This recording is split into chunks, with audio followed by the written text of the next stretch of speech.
Fala pessoal, tudo bem com você? Eu sou Valéria Baptista e hoje nós vamos para o nosso último vídeo de revisão do conteúdo da AZ104, Azure Administrator. Nesse vídeo nós vamos abordar os módulos 9, 10 e 11 que haviam ficado faltando nas últimas revisões. Eu espero que esse conteúdo ajude você a alcançar o seu PES. Então, bora pro vídeo!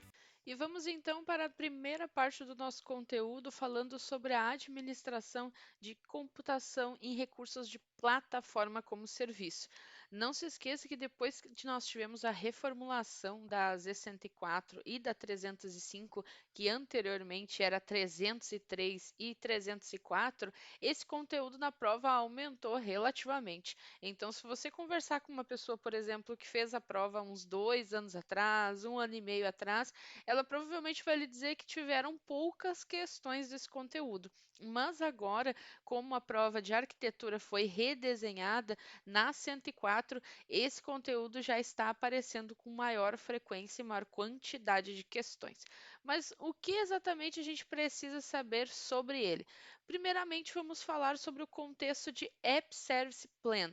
Para que você tenha um entendimento e até a gente fazer um comparativo, o Web Service Plan ele está muito relacionado à criação, né, à construção de websites, aonde anteriormente a gente precisava ter, por exemplo, um IS instalado numa máquina e você ia ali populando as informações, fazendo redirecionamento, pastas para contendo imagens, vídeos, entre outras coisas. Agora, com a plataforma como serviço, não necessariamente a gente precisa de uma arquitetura como essa. Nós podemos ter diretamente aquele produto, aquele serviço. O mesmo comparativo das estratégias de bancos de dados, por exemplo. Você não precisa ter o servidor e o banco de dados. Você pode configurar apenas o banco e pagar somente sobre isso. Então, quando nós precisamos escolher, pessoal, o tipo de recurso, qual o modelo de plataforma que a gente vai utilizar. Aqui a gente tem um whiteboard falando um pouquinho sobre qual a estratégia em que você, o seu cliente precisa e qual a escolha que você vai fazer. Então, quando a gente fala de administração de plataforma, talvez você olhe aqui, pô, plataforma, o que que essa máquina virtual está fazendo aqui? Calma, calma. Muita calma nessa hora. É mais para a gente fazer o comparativo. Quando você precisa de controle sobre o recurso, o que você escolhe? Então, aqui a gente tem, né, uma árvore de decisão, por assim dizer. Então, você precisa de um controle total sobre o recurso. Quando a gente diz total, entenda que é na parte de configuração, gestão, gerenciamento, permissionamento, rede, por aí vai. Então, quando a gente precisa, a resposta para isso é sim, a gente vai estar trabalhando com máquinas virtuais que não são plataforma como serviço, são infraestrutura como serviço. Então, se não, eu não quero ter o controle de tudo, eu quero literalmente me abster de boa parte do problema. Então, a gente já pode pensar no próximo passo. O Azure App Service é um deles. Então, a gente vai precisar fazer a gestão, né, da plataforma, das features? Sim. Agora, se a gente não quiser, a gente precisa apenas de um container serverless, só uma parte do serviço. Então, a gente vai estar falando sobre o ACI, Azure Container Instance, que a gente vai estar vendo também durante essa aula. E, por fim, o AKS, que vai ser o gestor da coisa toda, né, quando a gente fala, né, no contexto de containers. Agora, pensando sobre cada uma dessas situações, percebam como o nível de gerenciamento para nós vai mudar. Nós vamos ter um menor acesso sobre cada um dos recursos. Então, aqui a gente está falando muito do contexto de plataforma como serviço. E hoje, nessa aula, sobre o que a gente vai estar falando? Principalmente Web Service Plan e sim o seu preço. Por quê? Aqui a gente tem algumas questões bem interessantes, inclusive na minha prova já caiu não necessariamente essa tabela, mas situações aonde a gente vai ser questionado, né? A estratégia é entender se você consegue diferenciar os modelos. A gente costuma dizer que nós temos três grandes modelos aqui nesse quadrante. Então, primeiro a gente está falando sobre o 0800, né? Aquilo que a gente não está pagando, que obviamente vai ser o mais simples, e depois o modelo de teste. onde também nós não vamos ter tantos recursos associados. Depois, o segundo grande quadrante seria a parte do Basic, Standard e Premium, e o top seria o isolado. Como que eu diferencio e qual que é o grande time onde, dentro de um contexto de dia a dia, quando que eu vou escolher um ou outro e, obviamente, além de a árvore, né, a tomada de decisão, quando que eu entendo que eu preciso mudar de plano? Que a gente também consegue, e isso também é um contexto de prova. Eu acho que é interessante a gente pensar sempre nos extremos. Em um primeiro momento, né, quando a gente está usando o modelo 0800, está aqui marcando, opa, saiu aqui na nossa primeira coluna, nós temos aqui ó, o modelo 0800, que é o free, a gente tem 1 GB de espaço em disco. Percebam que você não tem outscale, a gente não tem deployment slots. O que, que é isso? Calma, a gente já vai chegar lá.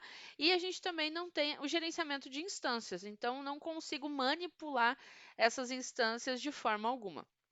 Quando a gente fala de manipulação de instâncias, a gente poderia comparar, por exemplo, com os scale sets das máquinas, onde através de uma configuração eu digo quando ele aumenta e quando ele diminui. No modelo 0800 e neste modelo compartilhado aqui de DevTest, a gente também não consegue fazer. O que difere é a quantidade de planos que a gente vai ter aqui. No primeiro, a gente consegue criar até 10 aplicações e no segundo até 100 aplicações. Mas percebam que nas outras configurações é bem parecido, a gente não consegue fazer muita coisa não. Então é para teste mesmo. Agora, quando a gente pula para esse segundo quadrante, onde tem o Basic, o Standard e o Premium, já muda bastante o modelo de configuração. E aqui muitas pegadinhas costumam aparecer na prova. O primeiro ponto que eu acho interessante citar é o seguinte: o modelo Basic, né, sempre associando aos nomes, Basic bem básico, quase de graça, tanana, o que acontece? A gente tem 10% de espaço em disco, ok? A gente não tem deployment slots e a gente consegue escalar até 3 instâncias. Eu acho que o deployment slots é o grande ponto aqui que difere, ok? Nos 3 primeiros planos nós não temos e nos 3 próximos nós temos. Valério, o que seriam esses deployment slots? Imagina que você tem uma aplicação que ela pode estar em vários estágios de desenvolvimento. Tem aquele que está up, o seu site, por exemplo, um e-commerce, né? É o que está aparecendo para os seus clientes. E daí vocês têm, por exemplo, um outro local onde está sendo desenvolvido literalmente uma cópia do site, mas com algumas alterações devido a uma promoção. Por exemplo, uma promoção de aniversário da loja, uma promoção devido a um feriado, por aí vai. Então, no momento adequado, ou seja, meia-noite e um, eu quero subir aquela versão atualizada, porque eu já quero, obviamente, fazer a promoção para o meu cliente, conquistar mais vendas e tudo mais. Aí o que acontece? Quando nós temos deployment slots, nós podemos alterar quem vai ser a pastinha, digamos assim, oficial que está aparecendo lá no meu site, o conteúdo. Então, eu tenho um conteúdo que está ativo e eu tenho um outro aqui no background que os meus desenvolvedores estão trabalhando.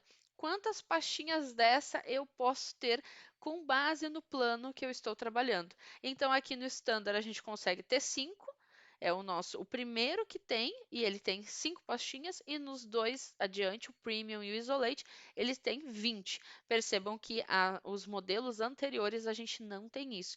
Isso é uma coisa que costuma cair na prova. No seguinte sentido, você precisa, né, criar uma aplicação, né, um App Service Plan, e você precisa determinar o menor custo para essa aplicação com base nos modelos disponíveis. E daí ele pode listar para você e perguntar qual deles que você vai escolher. Aí ele pode colocar o Basic, porque você olha, o Basic, esse aqui provavelmente é o mais barato, né? Porque a gente sempre associa com o nome. Só que o detalhe é que o Basic não tem essa configuração.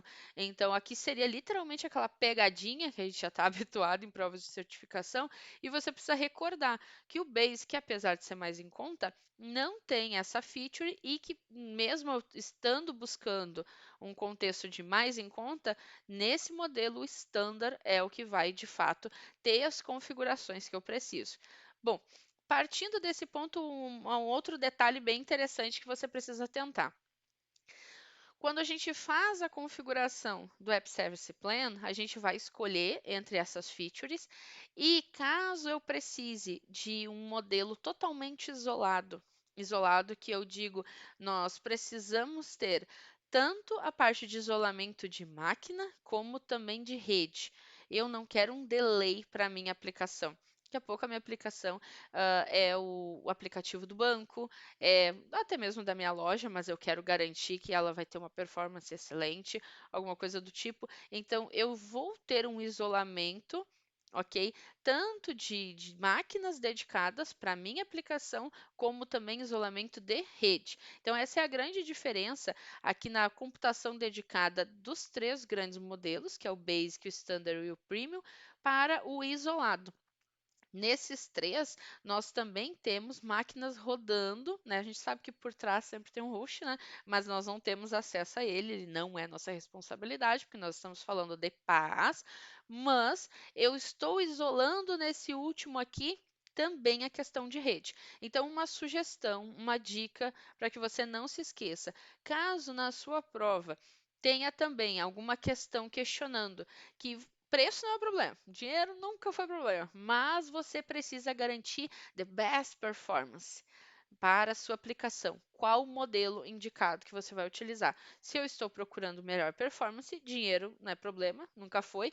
Nós estamos falando do isolado. Então, aqui a gente consegue definir três grandes pontos. O modelo free e o shared, ali nós vamos falar somente para testes, para desenvolvimento, para laboratório. Depois, o basic, o standard e o premium, eles já fazem isolamento de host para minha aplicação. Porém, o Basic não tem a configuração de deployment slots disponível. Então, se eu preciso de deployment slots, eu preciso ir para o Standard. E caso eu precise de um isolamento de host e de rede, eu vou escolher o modelo isolado. Estes são os grandes detalhes aqui que você não pode esquecer e vamos para o próximo slide. E dando continuidade, vamos falar um pouco sobre como nós podemos incrementar e, por assim dizer, escalar o nosso App Service Plan. Bom, pessoal, conforme a gente tinha olhado ali naquele slide anterior, tem alguns modelos de App Service Plan que não são tão incrementados, por assim dizer, né? Nós não temos tantas features disponíveis.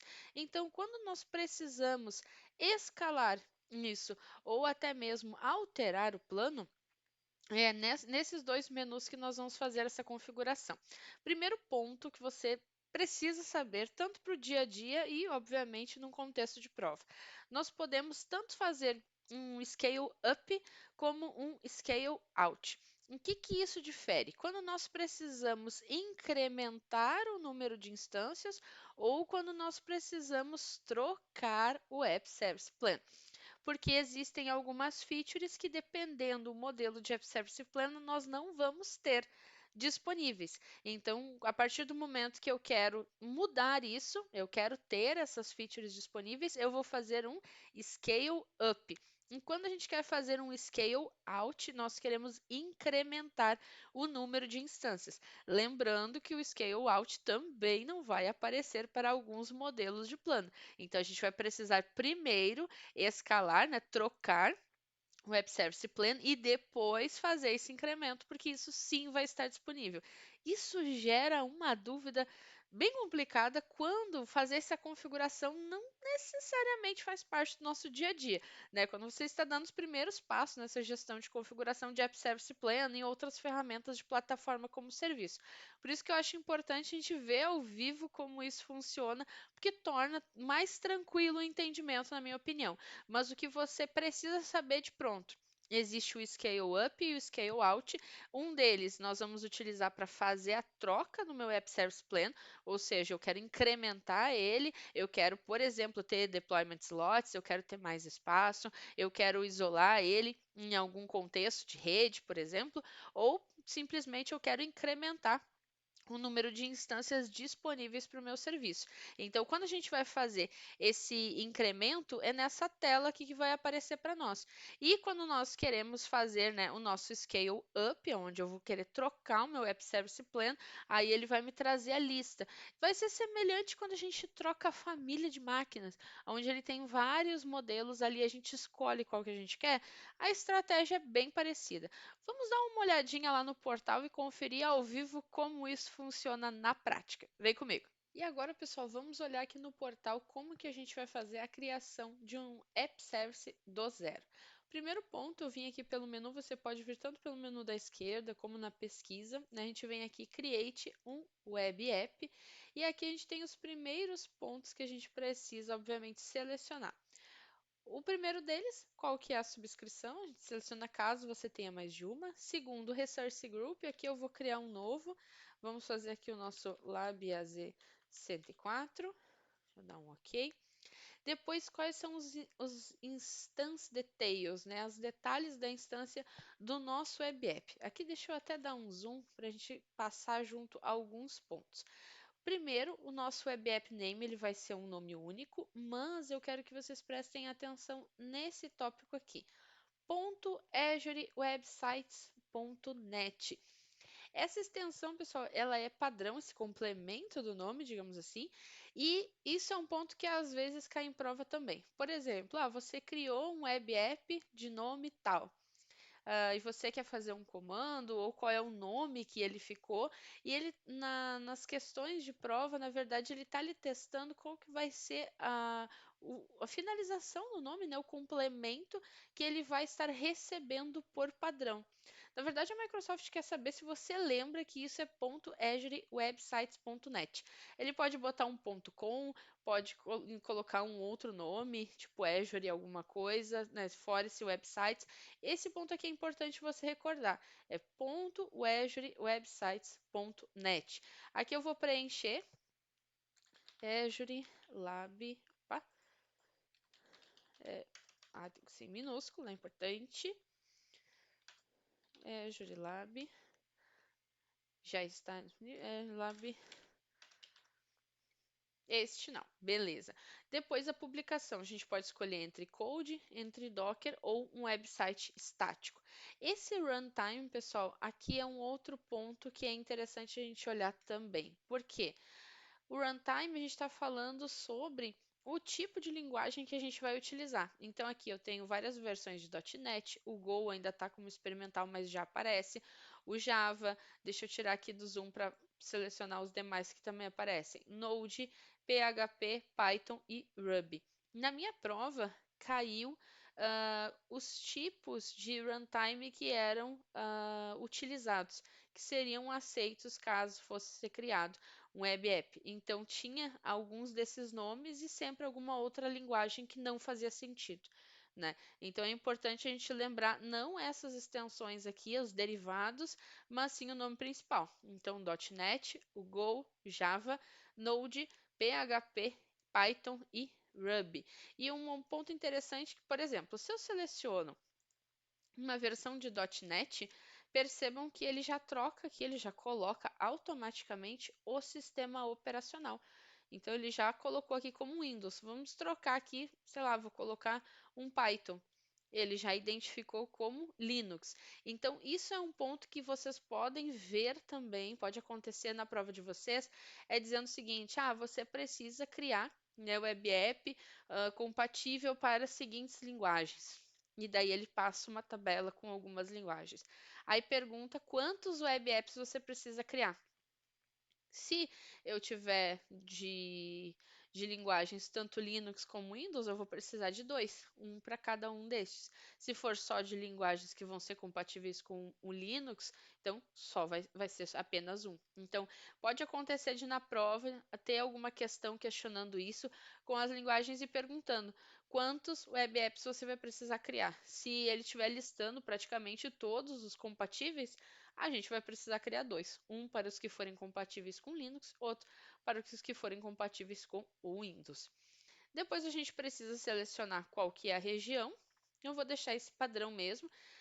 E depois a gente vem para os planos, que ele já cria um nome e o pricing. Aqui é que está, né, aquele detalhe do quadrinho lá que eu tinha mostrado para vocês. Vou dar um Explorer aqui, só para a gente pegar alguns modelos. Olha só, aqui a gente já tem, por exemplo, o nosso 0800, né?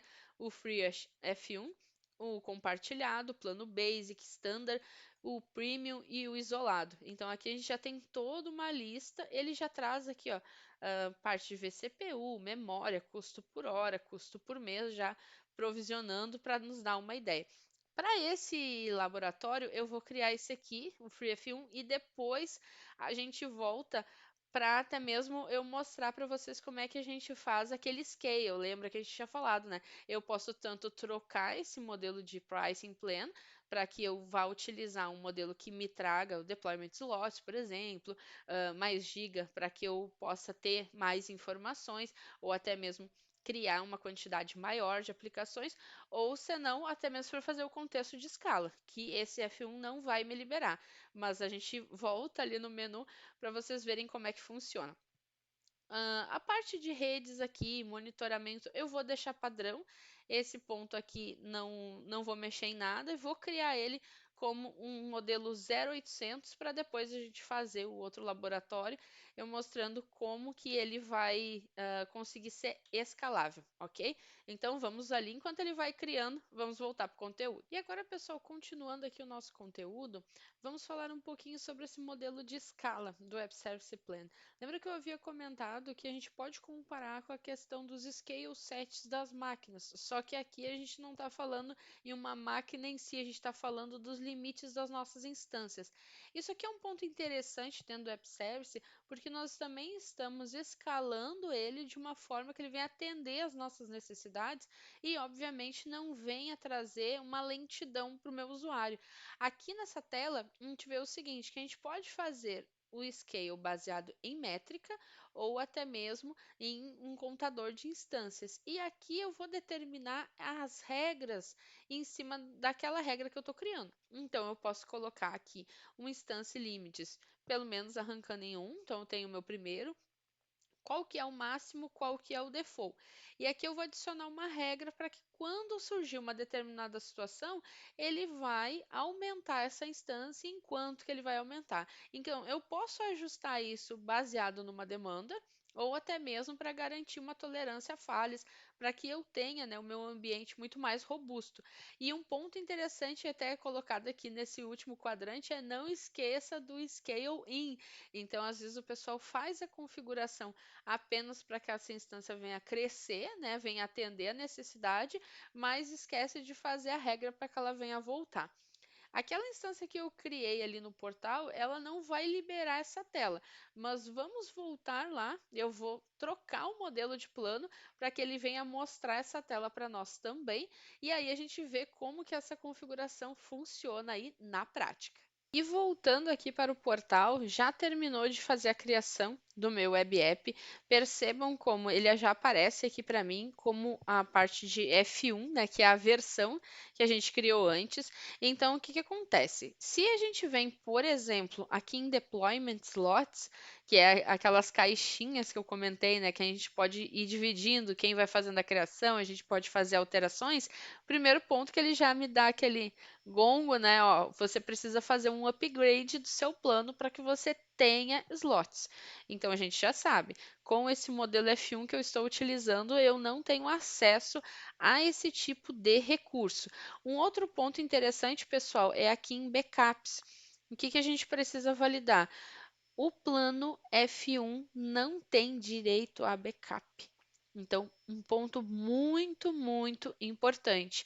Caso tenha no teste de vocês questionando se faz backup ou não, ou até mesmo que a configuração não está funcionando, ou alguma coisa do tipo, pode ser uma pegadinha, lembre-se que a versão F1, que é a 0800, ela não tem direito a backup. Então, se você fez a criação ali do modelo F1, agora vai configurar o backup onde você vai, não sei o que, não existe isso. O modelo F1 não nos dá direito a backup, ok? Eu não tenho backup e eu não tenho também o deployment slots. Aqui vindo mais na esquerda, Deixa eu até dar um zoom novamente. Ah, a gente tem as duas configurações, o Scale Up e o Scale Out. Percebam que aqui até o desenho não está igual ao do PowerPoint, né? Agora que eu estou olhando, que eu estou vendo. O PowerPoint é atualizado, mas esqueceram de atualizar o desenho. Que acontece? O Scale Up, ambos estão mostrando aqui do App Service Plan, o que para nós pode parecer um pouco nebuloso, mas percebam a direção da seta. Isso vai nos ajudar, vai ser um pouquinho mais intuitivo. O Scale Out, ele está fazendo a seta para o lado. Então, o que acontece? Lembrem-se sempre do modelo elástico. Eu estendo e volto conforme a necessidade. O Scale Up é quando a gente vai trocar de App Service Plan. Então, esses dois conceitos precisam estar na ponta da língua, porque geralmente cai alguma questão relacionada a isso. Então, o que acontece? Se eu vier no Scale Out, como eu estou com a versão Fórmula 1, vamos colocar assim, percebam que ele diz para nós: eu tenho 1 GB de memória, o máximo de escala é zero. O atual é zero, porque eu não vou a lugar nenhum com esse modelo, né, que é o 0800. E percebam que aqui ele aparece em cinza. O método de scale, seja o manual, seja o preview, e a gente sabe que tem mais um ali para baixo, não aparece para mim. Por quê? Porque esse modelo não me dá direito a fazer muita coisa. Isso aqui é para um teste. Então eu vou vir aqui no Scale Up e o que acontece? Ele vai trazer para mim a lista. Lembra que eu comentei que parece um conceito, né, que a gente poderia comparar? Conceito de família de máquina, etc, que a gente vai lá e troca família, tudo mais. Então, esse é o mesmo modelo traz para a nossa estratégia. Então, seguindo aquela nossa linha, eu sei que o modelo compartilhado também não traz muitas coisas. Eu vou pegar aqui um modelo Premium P1. Vamos gastar um pouquinho.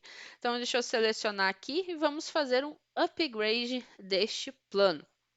A partir do momento que eu estou trocando, ó, ele já disse para mim que foi sucesso. Vamos ver aqui. Deixa eu vir aqui no overview.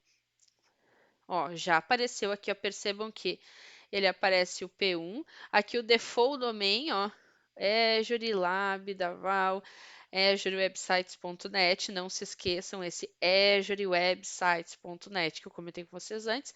Beleza, ele já fez aqui a troca, mudou a categoria. Então, vamos ver se já está tudo atualizado. Deixa eu vir aqui em Deployment Slots. Agora sim, agora apareceu. Olha só que interessante. Aqui ele está dizendo, é claro, que eu ainda não adicionei nenhum, que eu posso começar, porque esse modelo de plano, obviamente, eu consigo adicionar. Mas ele já deixou um para mim como sendo o principal. Então, eu posso vir aqui, adicionar um slot, aí ele vai pedir para mim colocar um nome. Eu vou botar aqui Lab 2 do app. Ok. E aqui ele pergunta se eu quero clonar as configurações. Eu posso dizer que não, quero começar do zero, ou que eu vou clonar deste aqui que já é o de produção. Vou dar um adicionar, ele vai passar um tempinho aqui validando. Não tem nada ali, porque eu não criei absolutamente nada, mas ele valida todos os apontamentos, se existe algum arquivo ou não, e faz um clone do que existir, ele traz para cá. Esse é o nosso deployment slots. E percebam que a gente tem aqui tanto para adicionar como o swap. Por enquanto ele estava aparecendo em cinza, que já terminou. Deixa eu dar um close. Agora ele já aparece em azul. Deixa eu dar um zoom novamente, ó. Então eu tenho aqui o que está em produção, tenho outro aqui, e aqui ele já aparece para mim. Eu posso adicionar mais um slot, eu posso fazer a troca desses dados e eu posso vir aqui em logs também. Ou seja, cada vez que eu fizer uma nova operação, isso vai estar aparecendo aqui, né, para o nosso próprio controle. Outro ponto interessante, deixa eu voltar para cá. Agora vamos no Scale Out, né? Porque antes não estava aparecendo nada aqui para nós, estava tudo em cinza. Vamos ver que ele já atualizou.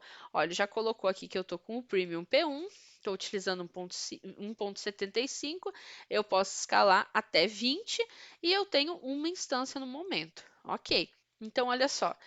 Aqui embaixo, a gente tem a regra manual, eu tenho por roles e eu tenho o contador de instâncias. Então, o que eu vou fazer? Eu vou vir aqui em regras e vou gerenciar estas regras, a mesma tela que nós tínhamos antes. Então, aqui eu tenho tanto a escala manual como o custom. Agora, a partir do momento que eu coloquei isso, percebam que eu tenho aqui uma role autocriada, uma condição e eu posso adicionar aqui, ó, condições para escalar. Vamos de novo aqui, olha só que interessante. Eu posso escalar isso baseado em métrica, baseado no contador, especificar dias ou especificar horários. Por exemplo, eu quero que cresça a quantidade das minhas instâncias no final de semana ou na semana tal, porque a gente vai estar fazendo uma promoção, a gente vai estar fazendo uma liquidação e eu entendo que a gente vai precisar garantir uma melhor performance. Aí, ok, a gente faz essa regra, posso colocar baseado em uma métrica, ok? Aqui ele já diz, ó, a escala é baseada, né, numa trigger, mas ela pode ser definida e você pode incrementar com a em questão da porcentagem de CPU, se for acima de 70%, ou especificar, né, uma regra para esse contador. Eu posso colocar aqui também. E outro ponto, aqui eu estou garantindo o quê? Que ele vai adicionar e depois a gente faz uma outra regra para voltar ao normal. Então, por isso que tinha aquele porém lá no nosso slide dizendo, se você for fazer uma regra aonde essa customização ela vai crescer, não se esqueça de fazer uma outra regra garantindo que ele vai voltar, porque senão você vai ficar consumindo ainda mais recursos do seu App Service Plan. Deixa eu só dar um descartar aqui as regras. E lembrando, dentro daquele modelo que eu estava utilizando, a gente não tinha acesso a backup, a gente não conseguia fazer os deployment slots, não conseguimos fazer o scale out. Para isso, nós precisamos o quê? Trocar o App Service Plan. Aonde eu faço isso? No Scale Up. Se eu quero alterar o meu plano, Scale Up. Se eu quero alterar essa capacidade, eu quero fazer esse modelo semelhante a um Scale 7, a gente vem no Scale Out. Esses são os modos de configuração. E agora que eu já estou com outro modelo, vamos também dar uma olhadinha no backup, né? Porque era um outro ponto que a gente não tinha configurado. Então, olha só, ele faz um backup automático a cada 1 hora, mas, contudo, todavia, eu posso também fazer um backup customizado, né? Eu já tenho aqui um backup que ele vai estar acontecendo, mas caso eu precise de um em um intervalo diferente, eu posso sim deixar programado. Aí a gente só precisa criar um storage account, selecionar um container e eu posso, obviamente, criar uma regra aqui de backup e configurar também a nossa retenção.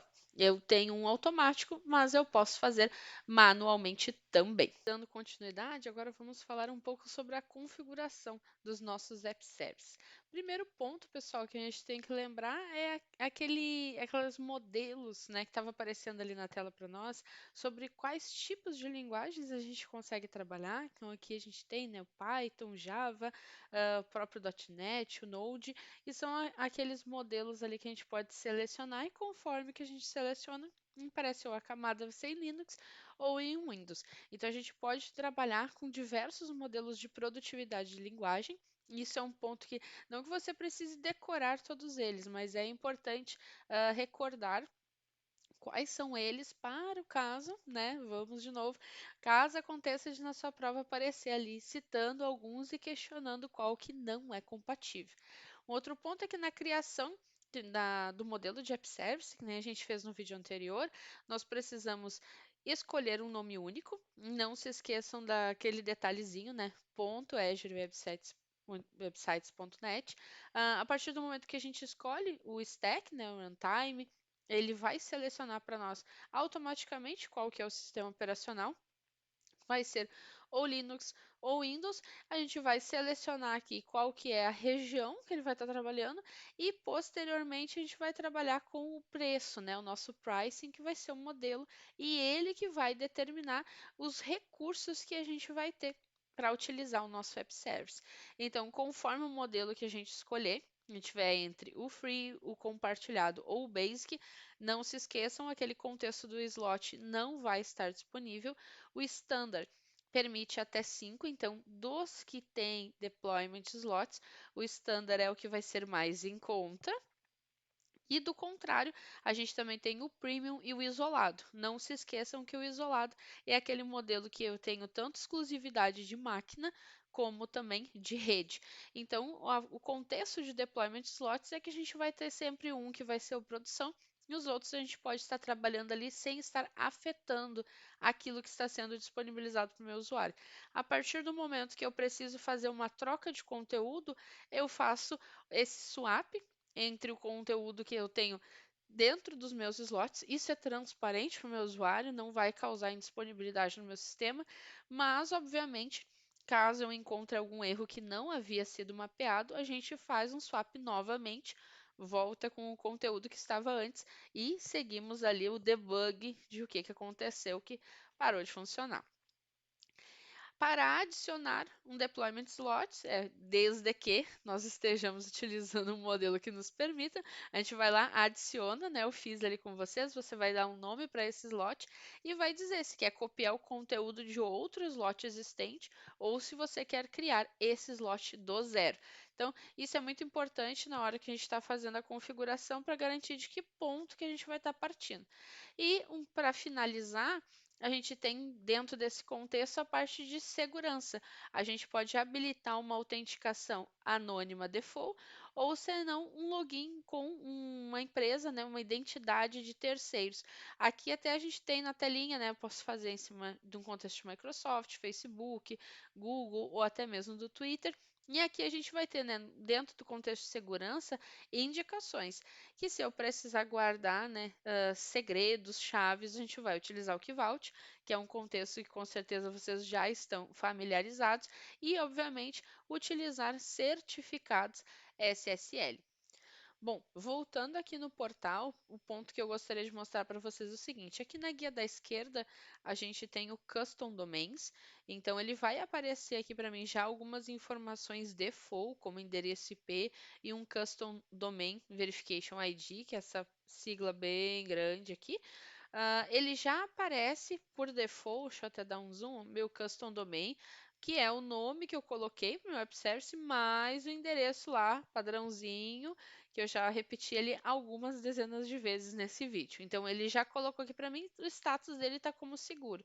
Mas eu posso adicionar um custom domain name, mas eu vou precisar validar, obviamente, que esse endereço é meu. Então, eu venho aqui, adiciono, e ele vai me pedir essas informações, ó, qual que é o meu provider, qual que é o certificado que eu estou utilizando, né, o SSL, um TLS, e qual que é o App Service Domain. Como eu não tenho um para colocar, eu não vou preencher aqui essas informações. O que a gente precisa saber?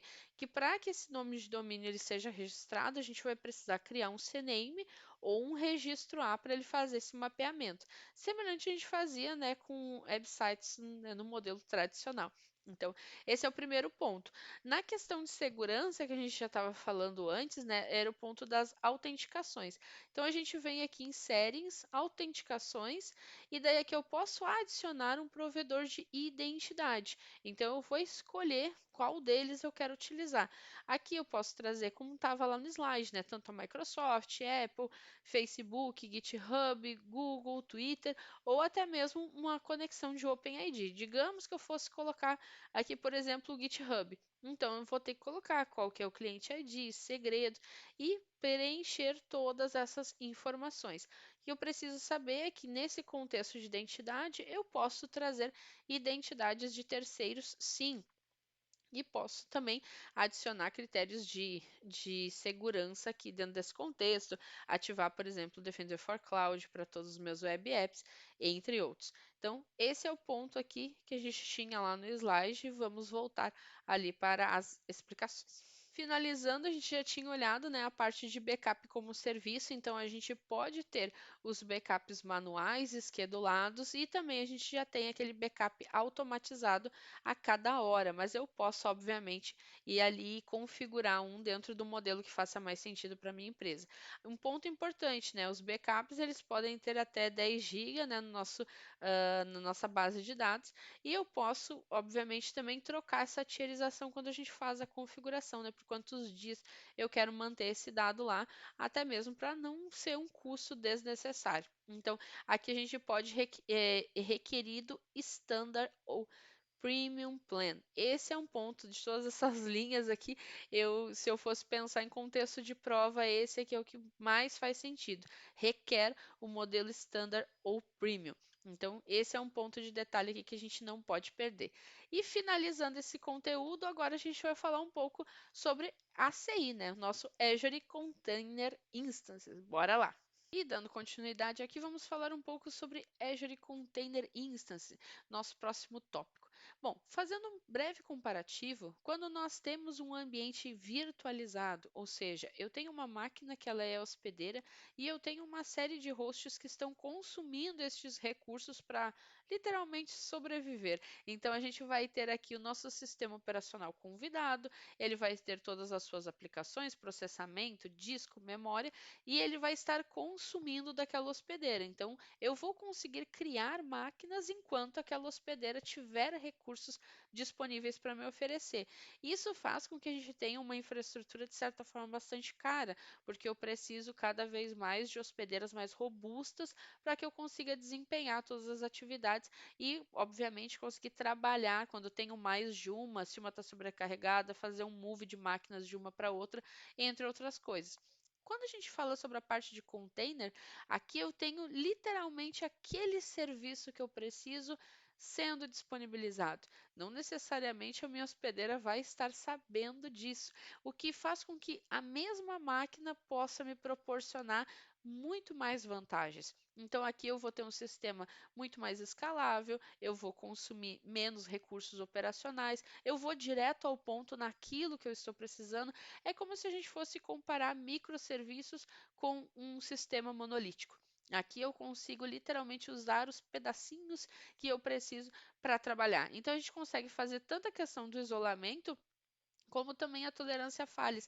E é uma vantagem muito grande utilizar containers, porque eu estou literalmente escalando somente aquilo que eu preciso. Eu não estou olhando para mais um sistema operacional, para mais disco, para mais memória. Isso facilita muito a nossa vida.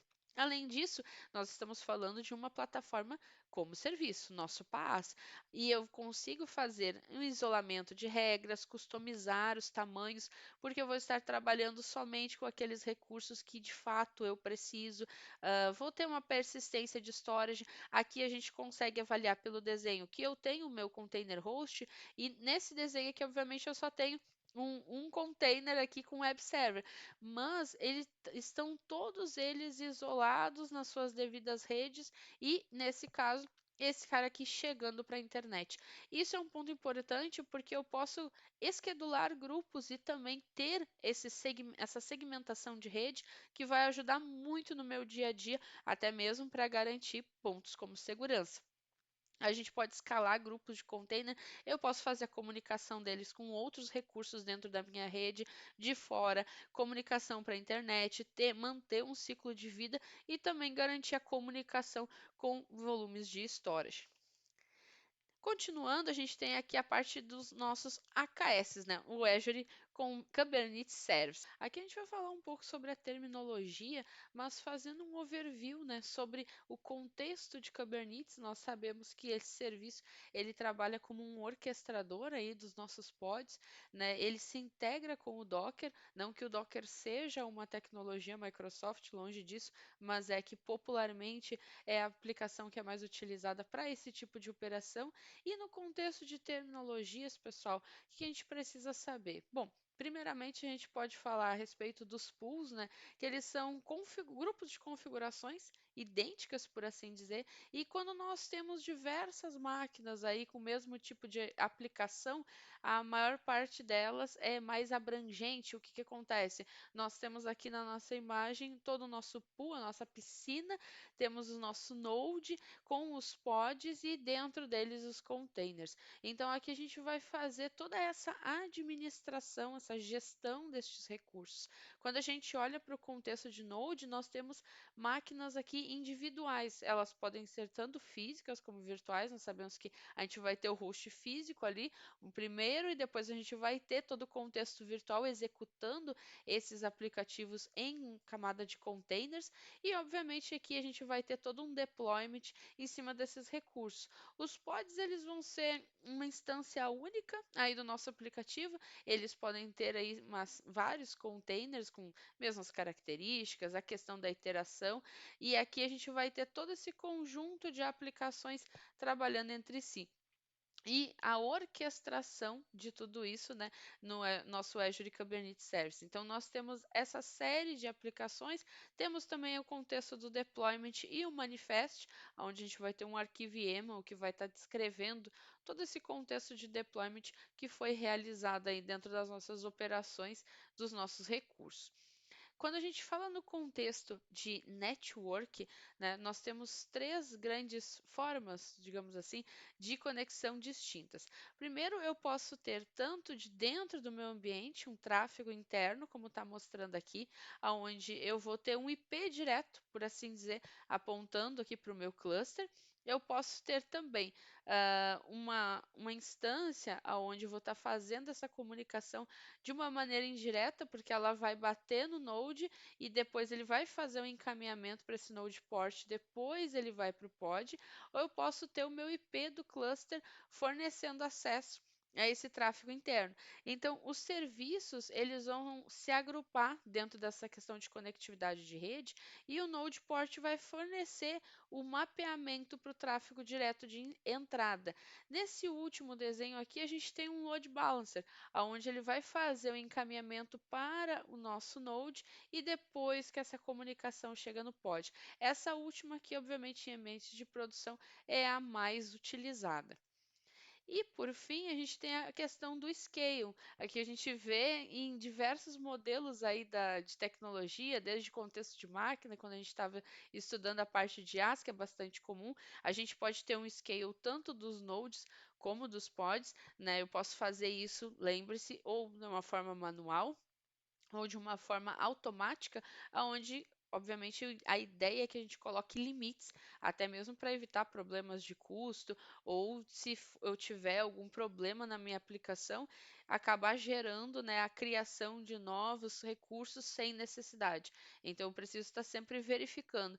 Mas a ideia é que eu tenha literalmente um autoescalador, por assim dizer, que esteja olhando os meus recursos e consiga fazer uma interpretação.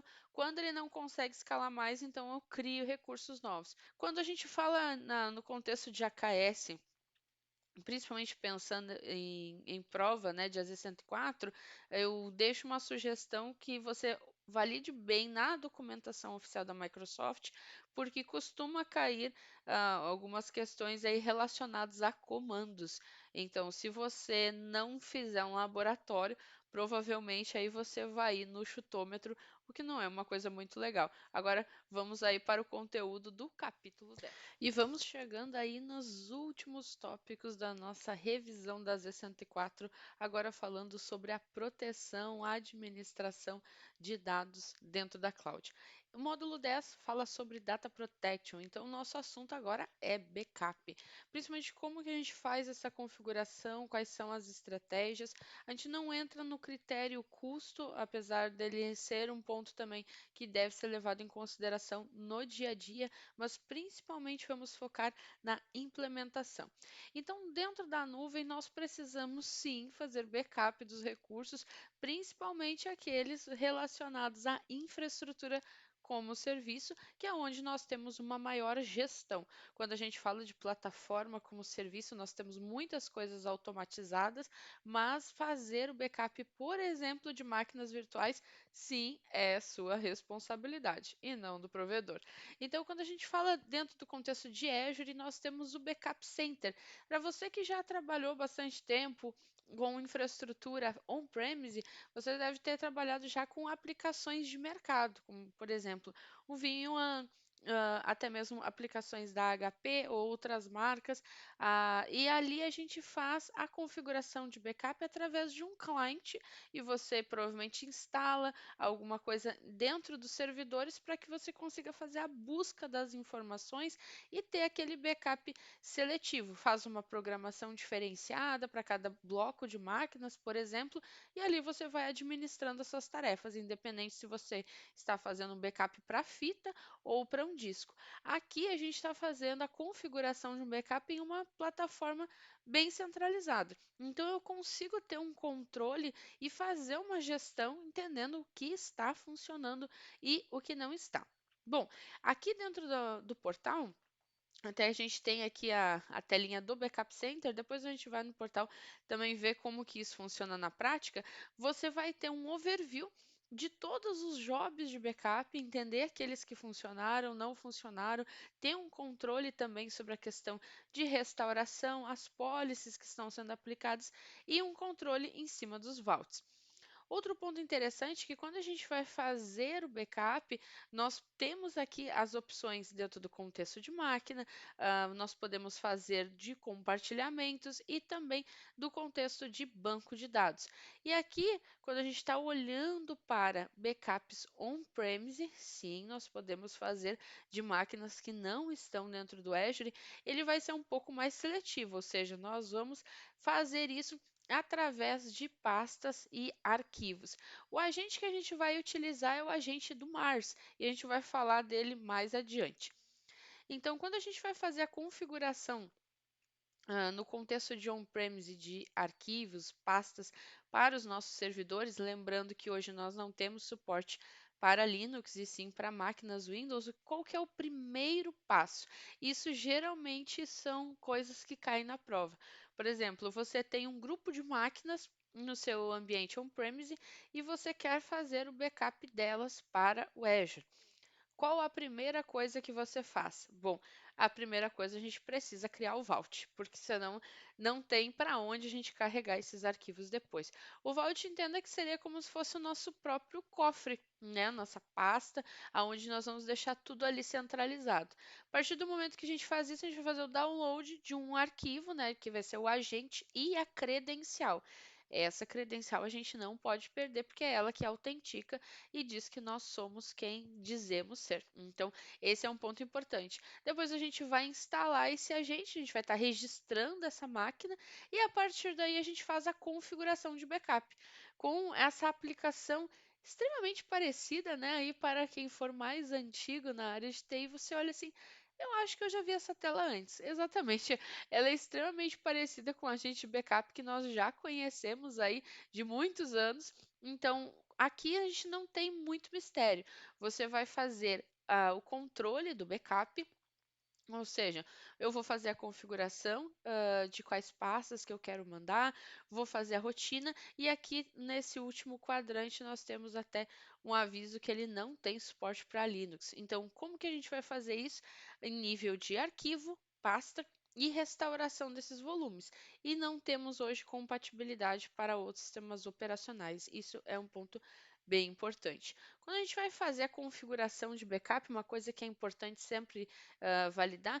Snapshot não é um backup, né, pessoal? Um snapshot nada mais é de que uma imagem que a gente separa para ter ali para o caso de necessitar de um restore mais rápido, mas não é considerado um backup. Backup mesmo, a gente vai trazer em cima de uma proteção de workload, dado um momento específico já em cima de uma rotina. E quando a gente fala do Azure Site Recovery, aqui nós vamos ter uma proteção para as nossas máquinas, caso a gente tenha algum tipo de desastre. Quando a gente vai fazer uma criação de snapshot, dentro do contexto de VM, a gente também vai estar utilizando a mesma estratégia de um backup, por assim dizer, porque a rotina é muito parecida, mas percebam aqui porque nós temos o tempo de retenção. O snapshot aqui, ele se assemelha muito à questão de shadow copies, quando a gente tinha isso, né, em máquinas on-premise, ou seja, eu consigo aqui ter uma foto, por assim dizer, do estado, né, do meu compartilhamento em diversos momentos. Então, por exemplo, se eu tenho um backup que está rodando todos os dias, meio-dia, né? Sei que é um horário meio estranho para backup, mas só para fazer o exemplo mesmo. Meu backup roda meio-dia. E o seu usuário lá disse que precisa de um restore que foi feito em um horário que pegou antes, por exemplo, aí a gente vai ter problema, porque eu já tinha feito o backup e agora eu não tenho mais. Se ele fez uma alteração depois, a gente não vai conseguir fazer isso. Mas se eu tiver um shadow copy entre os meus horários de backup, eu consigo trazer dali. O que eu tenho que atentar, né, o meu snapshot aqui dentro do contexto de cloud é que eu vou ter um tempo de retenção de 1 a 5 dias. Isso a gente pode configurar lá no portal, a gente vai ver direitinho como é que faz isso. E esse Recovery Service Vault, quais que são as opções que a gente tem disponíveis hoje? Mesmo contexto, é importante a gente lembrar que eu posso fazer isso de máquinas, no contexto de files em folders, ou seja, arquivos e pastas. E o interessante é, eu posso pegar o estado do meu sistema e posso trabalhar em cima de Hyper-V e VMware. Então, eu posso ter vários servidores protegidos e salvando dentro do mesmo vault. Tá? Então, isso é uma coisa importante. Para que eu consiga fazer um backup, primeiro ponto, eu tenho que ter um vault, eu tenho que ter um local onde eu vou colocar isso. A partir do momento que eu tenho um vault, eu posso direcionar também outros servidores para esse mesmo vault. Eu não preciso ter um vault por servidor, mas eu não tenho um backup se eu não tiver. Bom, aqui eu tenho uma máquina que ela já está ativada, está ligada aqui no ambiente do Azure. Então, primeira vez que eu vou fazer a conexão aqui com ela, não preciso abrir a console, somente pelo portal a gente já consegue fazer a configuração. Aqui na esquerda em operações eu venho em backup. E como sendo a primeira vez, ele aparece para mim aqui as configurações de bem-vindo, não tenho nada marcado no momento. Então, o que ele traz para mim? Primeiro ponto, Recovery Service Vault. Como eu falei, a primeira coisa que a gente precisa é ou selecionar um existente, ou no meu caso, que eu não tenho nenhum no meu ambiente, criar um novo. Aí ele vai selecionar ali qual que seria o Resource Group, né? A gente pode trocar. E atualmente nós temos esses dois modelos de policy disponíveis dentro do portal. Há um tempo atrás a gente tinha só essa que está como standard, essa segunda estava em preview, mas ambas já estão, né, 100% operacionais. Qual que é a diferença de cada um? Esse modelo standard, ele faz o backup uma vez por dia. Então, eu vou conseguir fazer uma única tarefa. Esse segundo modelo, a gente pode fazer vários backups por dia. Outro ponto, aqui o tier, a tierização aqui, nós temos como ZRS, aqui também, ZRS Resiliente Snapshot, e um ponto interessante aqui, ó, para um tier operacional, aqui de 1 a 5 dias e aqui de 1 a 30 dias. Então, principalmente se você tem, né, um conjunto de máquinas, né, ao meu ver, uma grande diferença aqui que impulsiona utilizar um modelo ou outro é a quantidade de backups diário. Então, o primeiro modelo nos traz apenas um dia e esse aqui nos permite múltiplos backups por dia. O que é interessante? Por exemplo, a gente pode também escolher uma policy, ok? Ou editar a policy existente. Eu posso fazer uma policy exclusivamente para aquela máquina que eu estou trabalhando. Então, quando eu venho ali em editar a policy, a primeira coisa que ele traz para nós, eu posso colocar o nome, depois utilizar essa policy aqui em outro momento. Depois, esquedular essa frequência, ou seja, vai ser diariamente, qual que é o horário, qual que é a time zone, quantos snapshots aqui eu vou trabalhar, lembrem-se de 1 a 5. Outro ponto, o tempo de retenção, né, que a gente vai estar trabalhando aqui. Aqui a gente vai ter tempo de retenção, o ponto de restauração por semana, por mês e anual. Então, eu posso aqui fazer uma configuração, olha, que eu vou querer baseado na semana, baseado no dia. Então, eu posso dizer, ó, um backup aqui no primeira segunda, primeiro domingo, primeira terça de janeiro aqui por 10 anos, eu vou querer manter.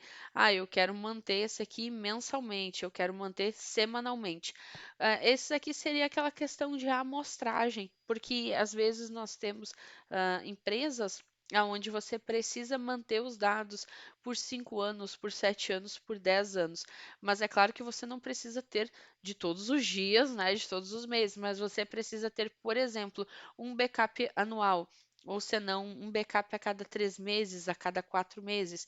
De um ano, você precisa ter essa amostragem. Isso você já pode configurar diretamente aqui. Então, essa é uma estratégia que a gente pode utilizar. E aqui a gente vai ter, né, a policy default, digamos assim, vai rodar todos os dias. Qual que é o restore? Eu tenho um snapshot de 2 dias e aqui um tempo de retenção de 30 dias. Lembrando, o backup é sim nossa responsabilidade quando nós estamos falando no contexto de infraestrutura como serviço. Primeiro ponto, criar um Recovery Service Vault, estipular quais são as regras e no Azure Backup Center a gente consegue fazer a gestão de todos os ativos, todos os recursos que estão fazendo o backup dentro da minha assinatura. Eu consigo fazer o backup de máquinas que estão no meu ambiente on-premise através do agente do Mars.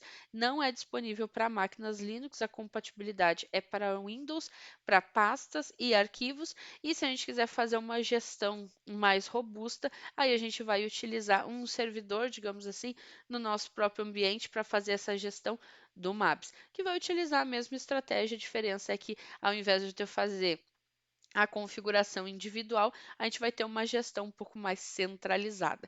As questões de backup, elas costumam cair, não é a mesma quantidade a nível de infraestrutura, redes, como a gente costuma dizer, mas é importante no dia a dia, faz parte, né, das responsabilidades de um administrador de sistemas.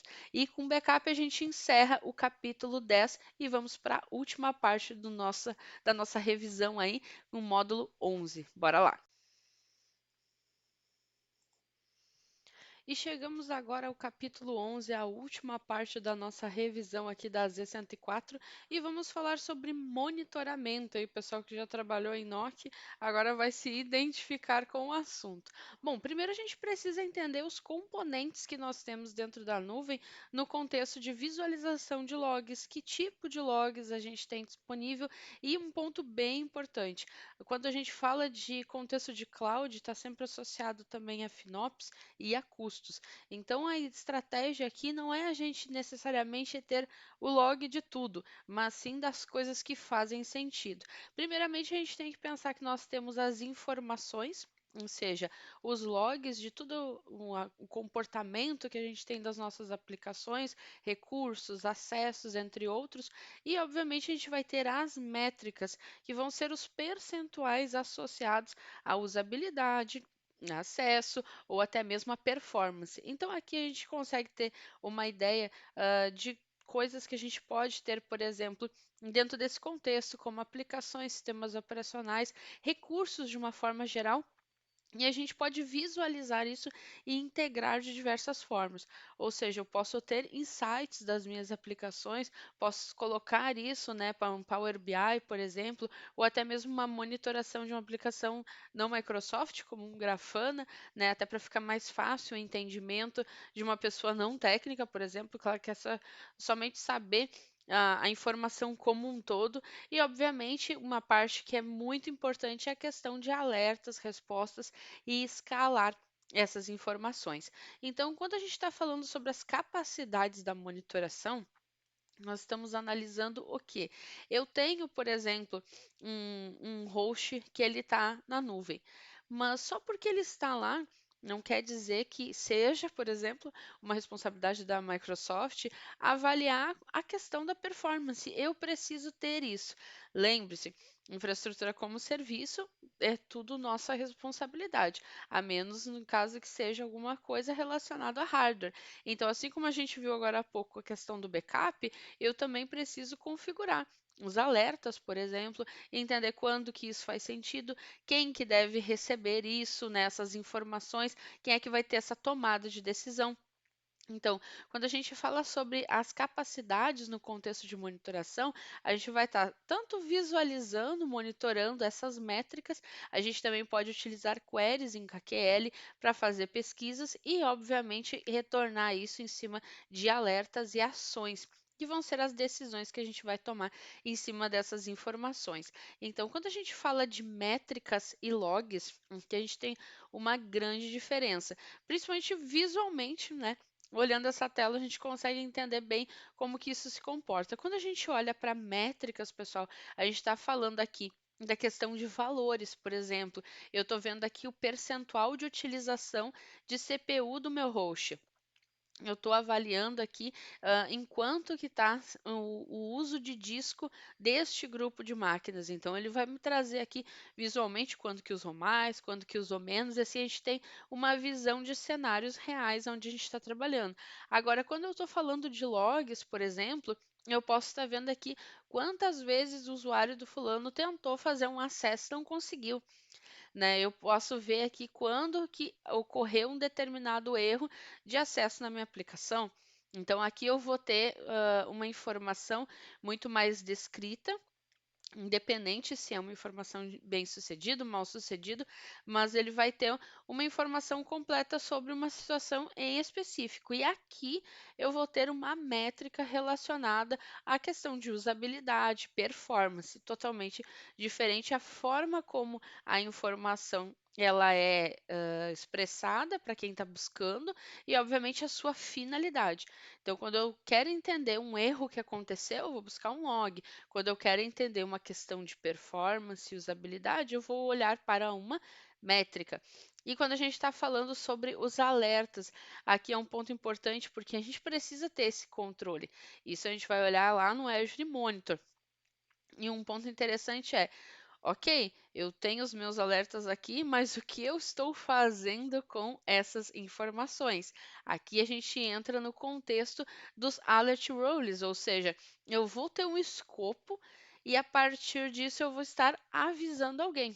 Ou seja, eu posso determinar que vai ser, eu vou colocar um nome para esse alerta, uma descrição, qual que é a severidade, quem do time que eu vou avisar, quando que isso vai acontecer, e aqui a gente pode até criar automatizações. A ideia é que você já tenha aqui, a gente diz que é já um action group, ou seja, um grupo de ação, aonde já vou ter essa informação propriamente dita e eu vou conseguir fazer, olha, a partir do momento que essa situação acontecer, eu quero que você notifique esse grupo e já coloca lá o alerta com o nome assim, assim, assim. E um ponto que cai bastante até no contexto de prova é essas estruturas de query, porque o que acontece? A gente tem os eventos, né, de logs do Windows, a gente tem o syslog do Linux, a gente pode ter eventos de agente, logs customizados e alert rules. E geralmente tem pessoas que comentam que cai na prova perguntando: ah, você precisa ver, né, eventos do Windows, onde é que você procura? Né? E daí aqui na guia da direita, onde tem aqui esse outro desenho, a gente vê, eu vou olhar na tabela de Invent, do Syslog, do Herbit.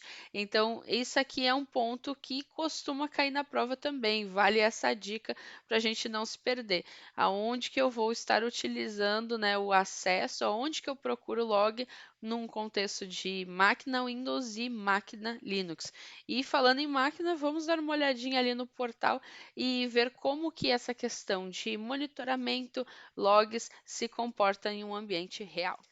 E vamos aí à última parte do nosso treinamento aí, revisão da Z104, falando sobre a parte de monitoramento. Eu já abri aqui o portal para mostrar para vocês quais são as features que nós temos, obviamente, e as coisas que a gente consegue fazer no contexto de monitoramento dentro da nuvem. Lembrando, não é só porque está na nuvem que a gente não precisa ter uma visão dos nossos recursos e entender se alguma coisa está acontecendo de anormal dentro do nosso ambiente. Então, fazendo um pequeno overview aqui com relação à parte de monitoramento, nós podemos olhar tanto a questão de activity logs, nós podemos olhar os alertas. Aqui, claro, se tivesse algum item crítico acontecendo aqui no meu ambiente, ele estaria mostrando. A gente pode criar uma regra de alerta para todas as subscriptions, para uma subscription específico. Por exemplo, eu posso selecionar aqui a minha subscrição, posso dizer que esse alerta é para toda ela, ou eu posso dizer, por exemplo, que é para um resource group em específico. Ah, eu quero colocar aqui para a minha máquina, por exemplo. Ok, qual que é a condição? Qual que é o sinal? Ah, quando a porcentagem de CPU, por exemplo, estiver acima, aqui até ele me sugeriu, né, acima de 80. Então, quando isso acontecer, qual é a ação? Então, eu preciso adicionar aqui uma condição. Eu vou colocar mais algum item que eu quero validar, eu quero colocar dentro da parte de actions para quem eu vou avisar. Né, o que, que eu vou fazer com essa informação? Né, eu vou criar um grupo de ações, eu vou associar isso para alguém. Eu posso ir direto, por exemplo, lá na minha máquina, deixa eu só abrir ela aqui e fazer a visualização de alguns itens por ela mesma também. Então, eu tenho ali o painel próprio para isso, mas a gente também pode vir diretamente no recurso, por exemplo, deixa eu só, acho que ela selecionou aqui algumas coisas a mais, deixa eu só dar um overview. Ok, ainda está selecionado. Aqui em monitoramento, eu posso vir em alertas. Aqui, ó, ele não está habilitado para nenhuma configuração ainda. Então, eu posso vir aqui em ver e habilitar. E olha só que interessante. Aqui, quando a porcentagem de CPU for maior que 80%. Então, aqui ele já coloca aqui um nome para esse alerta e ele já me sugere, mas eu posso colocar um outro nome, mas é que ele está dizendo, ó, porcentagem de CPU e o nome da máquina, o que vai deixar, obviamente, bem intuitivo. Qual que é a severidade? Isso é crítico? Isso é um warning? Isso a gente não sabe muito bem se isso é importante ou não. Aqui eu consigo trocar a severidade. Aqui ele me traz outras opções também. Quanto de memória a gente vai ter disponível, consumo de IOPS, questão de network. Eu vou direcionar isso para um e-mail, sim ou não, para um grupo de recursos. Daqui a pouco a gente tem uma aplicação, né, de ITSM que quando recebe um e-mail, ela já cria, né, um ticket automaticamente. Eu posso jogar para essa conta, direcionar para lá e assim eu tenho um controle. O que é interessante é que nós temos aqui o portal, né, do monitor, onde a gente consegue fazer a gestão. Isso se comporta na mesma estratégia do backup center. Eu consigo fazer a gestão de todos os meus recursos e fazer um controle, mas isso não me impede que eu faça isso diretamente no recurso para ter uma estratégia um pouco mais específica. Quando a gente quer fazer a validação em termos de log, ele já tem aqui uma série de logs prontos.